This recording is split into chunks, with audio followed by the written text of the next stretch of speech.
In this video, we're going to use the gradient vector. We are going to use the gradient vector of a surface to work out the equation of the tangent line at a given point.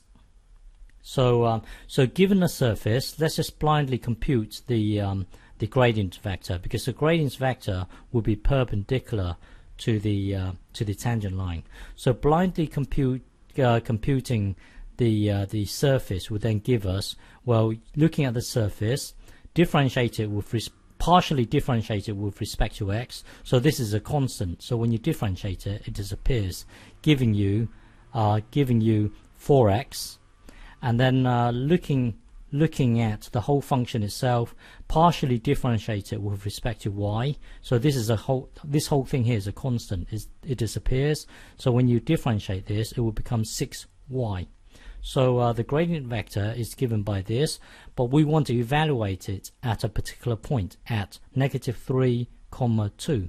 So evaluating it at this precise point, we would put this -3 into here. That would then give us -12. Put 2 into the y. That would then give us 12. So our gradient vector,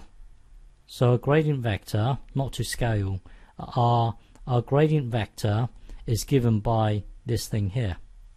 So theoretically, if we know the gradient vector, theoretically we should be able to come up with the equation of this tangent line at a particular point.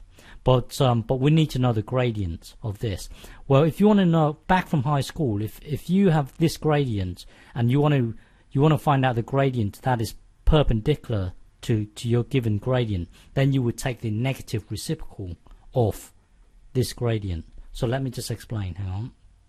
So currently the gradient of grad f would be, not to scale here, 12 and 12. Hang on. So it's -12. So it's like this. Hang on. It's like this.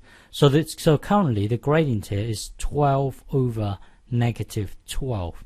So if you want something that's perpendicular, if you want something that's at 90 degrees to your current gradient, then you would take the negative reciprocal of this. So taking the reciprocal would be -12 over 12, and then it has to be the negative reciprocal. So these two cancel each other out, giving you a gradient of 12 over 12, which is 1. So this m here, we now know the gradient of this tangent line. The gradient is 1.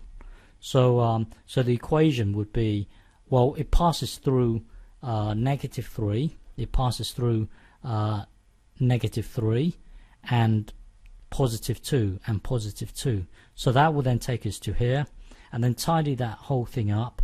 It will give you an equation of y equals x plus 5. So if you punch this into Desmos, hang on, let me just move this across. If you punch this into Desmos, remember, if you want to know the equation of this circle, of this ellipse, then what you can do is this. Hang on.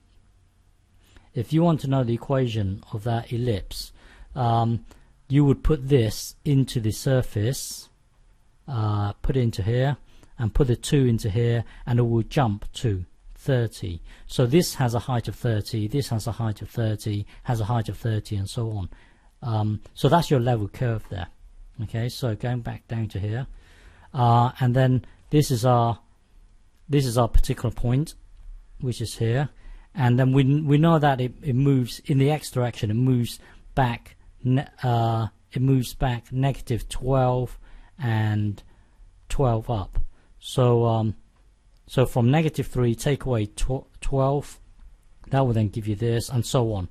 Well, this is our grad f. This is the vector of grad f, and so on. Okay.